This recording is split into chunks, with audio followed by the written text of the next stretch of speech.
சிவாய நமஹ. முப்போதும் திருமேனி தீண்டும் ஆதி சைவர்கள் குலத்தில் சுந்தரமூர்த்தி சுவாமிகளினுடைய வழி தோன்றல் அடியார்க்கு அடியன் சந்தோஷ் திரிமேனி சிவாச்சாரியார்.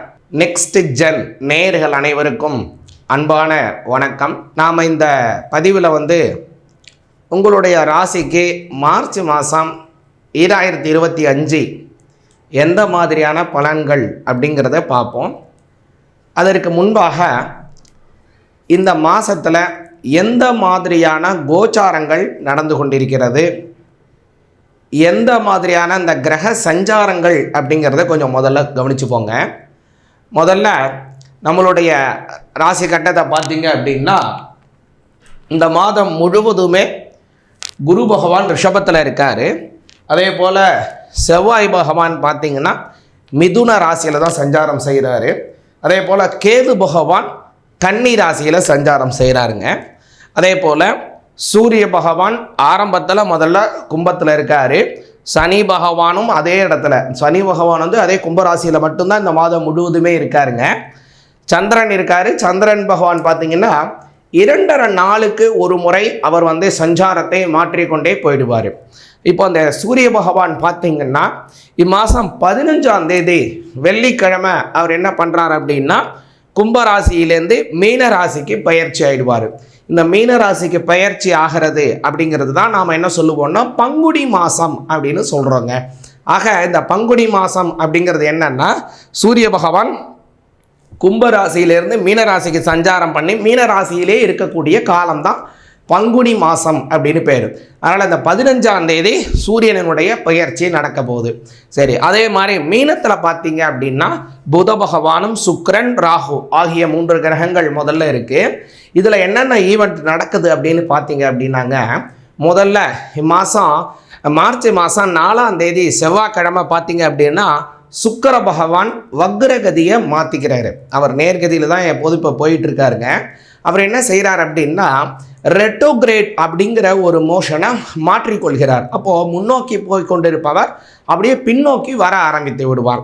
அதே மாதிரி 9ஆம் தேதி மார்ச் மாதம் 9ஆம் தேதி ஞாயிற்றுக்கிழமை புத பகவானும் வக்ரத்தை மாற்றிக்கொள்கிறார். அந்த புத பகவானும் மாற்றிக்கிறாரு. இப்போ இன்னும் மேலும் என்ன பார்த்தீங்க அப்படின்னா, இம்மாதம் 18ஆம் தேதி செவ்வாய்க்கிழமையில் புத பகவான் என்ன செய்கிறார்னா பின்னாடி வரார் இல்லைங்களா, வக்ரமாகி மீனத்திலிருந்து கும்பத்துக்கே மாறிவிடுகிறார். இப்படின்னு இந்த புத பகவான் மீனராசியிலிருந்து கும்பராசிக்கு மாறுறார். இப்படின்னு இந்த மாதம் ஒரு அற்புதமான கிரக சஞ்சாரங்கள் கொண்ட மாதமாக இருக்குது. இதில் ஒரு நல்ல ஒரு விஷயம் என்ன அப்படின்னு பார்த்தீங்க அப்படின்னா, குருவினுடைய அப்புறம் சுக்கிரன் இந்த ரெண்டுமே பரிவர்த்தனை செய்து கொள்கிறாங்க. இப்போ இந்த குரு சுக்கிரனுடைய பரிவர்த்தனைங்கிறது இந்த மாதம் ரொம்ப ஒரு அற்புதமான மாதமாக இருக்குதுங்க. ஏன் அப்படின்னா, குரு பகவான் அப்படிங்கிறவர் தேவர்களுக்கெல்லாம் குருவாக இருக்கிறவர், சுக்கிரன் அப்படிங்கிறவர் அசுரருக்கெல்லாம் குருவாக இருக்கிறவர். 2 பேருக்குமே எப்போதுமே ஆகவே ஆகாது. ஆனால் 2 பேருக்கும் இப்போ என்ன ஒரு உடன்படிக்கை அப்படின்னா, என்னுடைய வேலையை நான் செம்மையாக, உன்னுடைய வேலையை நான் செம்மையாக செய்கிறேன், என்னுடைய வேலையை நீ செம்மையாக செய்ய வேண்டியது அப்படிங்கிற உடன்படிக்கையில் ஒரு சமரசமான முறையில் கிரக பரிவர்த்தனா யோகத்தை தராங்க. இது எப்படியெல்லாம் உங்களுக்கு இம்பாக்டை கொடுக்குது, இந்த மாதம் உங்களுக்கு என்னென்ன ஏற்றங்கள் தருது, எதெல்லாம் நீங்கள் கவனமாக இருக்கணும், எதை செய்தால் உங்களுக்கு மேலும் நன்மைகள் கிடைக்கும் அப்படிங்கிறத விலாவரியாக பார்ப்போம். மீனராசி ஆகிய உங்களுக்கு இந்த மார்ச் மாதம் 2025 எந்த மாதிரியான பலன்கள் அப்படிங்கிறத கொஞ்சம் விரிவாக பார்ப்போங்க.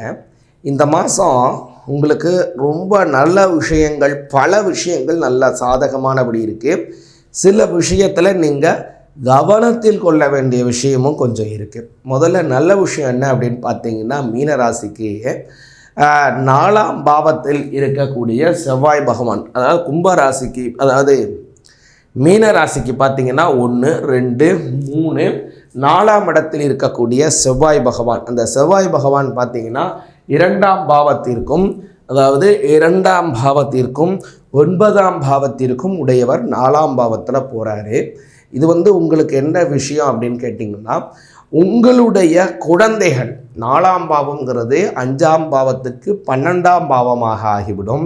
ஆனால் 9ஆம் அதிபதியாக இருந்து அவர் 4ஆம் பாவத்தில் போவதனால குழந்தைகளுக்கு இது சாதகமாக அமையும். எப்படியான சாதகம் அப்படின்னா, நீங்கள் ஒரு துறையில் இருக்கீங்க, இந்த துறை சம்பந்தப்பட்ட விஷயத்திலிருந்து உங்கள் குழந்தைகளோ அல்லது உங்களுடைய சந்ததிகளோ பேரனோ பேத்தியோ வேறு ஒரு இடத்துல இருக்காங்க.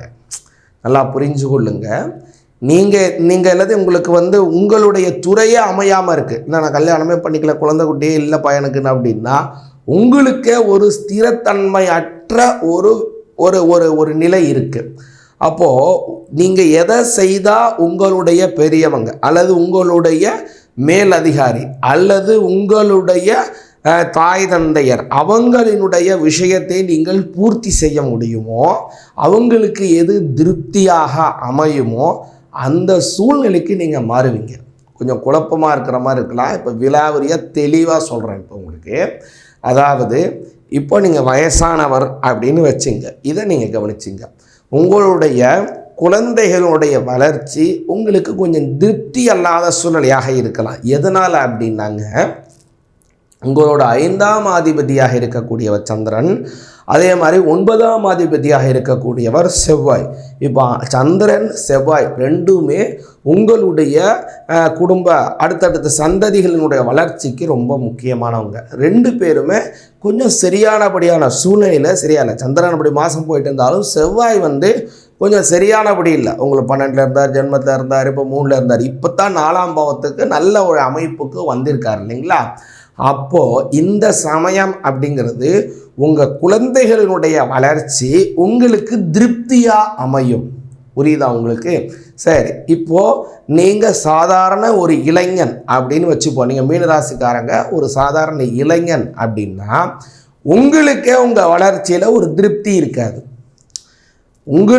உங்களுடைய வளர்ச்சியில் திருப்தி இருக்காது.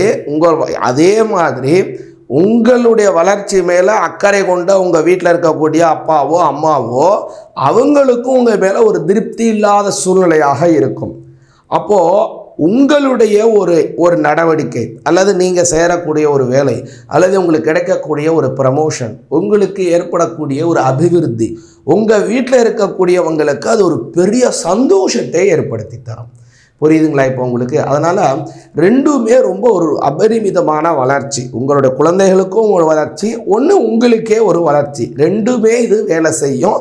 ஏன்னா செவ்வாய் 9ஆம் அதிபதி 4ஆம் இடத்துல போகிறதுனால. ஏன் 4ஆம் இடம் அப்படி என்னங்க விஷயம் அப்படின்னா, அதற்கு மாத்ருஸ்தானம் அப்படின்னு பேருங்க.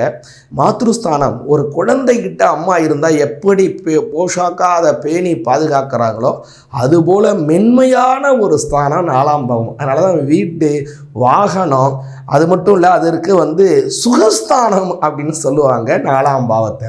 அந்த சுகஸ்தானத்தில் இப்போ செவ்வாய் போகிறதுனால இந்த மாதிரியான நல்ல வளர்ச்சிகளை அவர் உங்களுக்கு தராருங்க.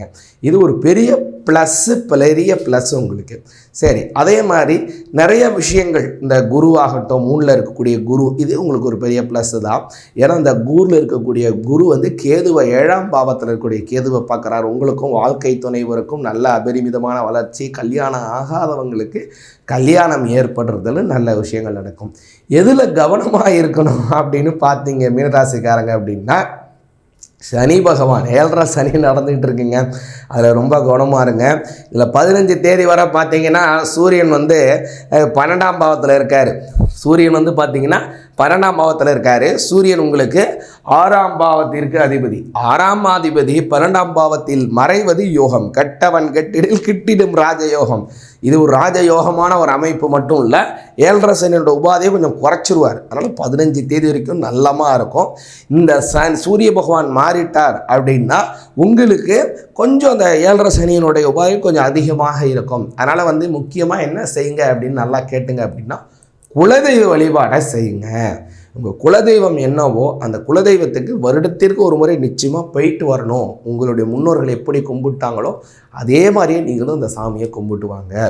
இல்லைங்க நான் ரொம்ப தொலைவு இருக்குங்க, வருஷத்துக்கு ஒரு தடவை போயிட்டு வரோம். தினந்தோறும் எப்படிங்க கும்புறதுன்னா, தினந்தோறும் உங்களுடைய வாசலை சுத்தம் செய்து காலையில் சுத்தம் செய்து கோலம் போடுறீங்க இல்லையா, அந்த கோலம் போட்டு கிழக்கு திசை நின்று உங்களுடைய குலதெய்வத்தை வேண்டி பாருங்க. வாழ்க்கையில் அபரிமிதமான வளர்ச்சிகள், உங்களுடைய வில்லத்திலே அனைத்து விதமான சகல சம்பத்துகளினுடைய சேர்க்கை, சகல லக்ஷ்மி கடாட்சமும் ஏற்படும். சிவாய நமக.